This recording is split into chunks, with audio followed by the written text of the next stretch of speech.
বাড়ির বড় সন্তানরা বাড়িতে খুব ইম্পর্টেন্ট, খুব প্রিয় হয়।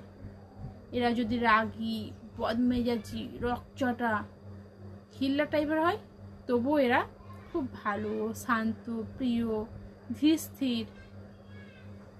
এরা যদি লেজিও হয়, যত দোষ আমাদের হয়। এরা কোনো সময় পড়াশোনা করবে না, 2 মিনিট একটু পড়বে, সেখানে আমাদের দোষ। দেখ কত পড়ছে, আর তুই কি করছিস, হয়ে গেল। যদি কোনো কিছু হয়, সব দোষ আমাদের। ওরা দোষ করবে, ও তো বড়, ওর সাথে তোর সাথ, হয়ে গেল। যদি বলি ও করেছে কেন, আমি কেন করবো না, ও বড়, করতেই পারে, তুই তো ছোট। এরা মাথা ব্যথা, হাত পা যন্ত্রণা, জামা কাপড় আয়রন, জলে এই গ্লাসটা দিত, এই খাবারটা এনে দিত, এই থালাটা রেখে আইতো, সমস্ত কিছু অর্ডার করবে।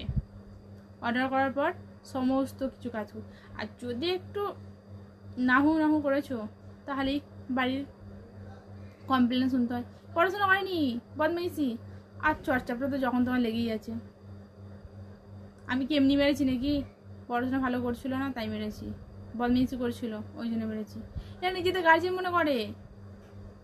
এরা ভাবে যে আমরা বাড়িতে খুব ইম্পর্টেন্ট, আর সত্যিই বাড়িতে খুব ইম্পর্টেন্ট। এদের গুরুত্ব অনেকখানি। বাড়িতে মাছের বড় পিসটা ওকেই দিতে হয়। কেন? ও যে বাড়ির বড়। তারপর সবথেকে ভালো মন্দ খাবার যাই কিছু আসবে, বেশিরভাগটা তার। আমি আমি ছোট বলে আমি খাবো না, আমার খিদে নেই, আমার খেতে মন যায় না। হ্যাঁ, খাবি না কেন, খা, এইটা অল্প। কিন্তু তাদের ক্ষেত্রে ঢালাও ঢালাও। সে যদি একটা পিসের বদলে 2টো পিস চাই, সঙ্গে সঙ্গে দিয়ে দেবে।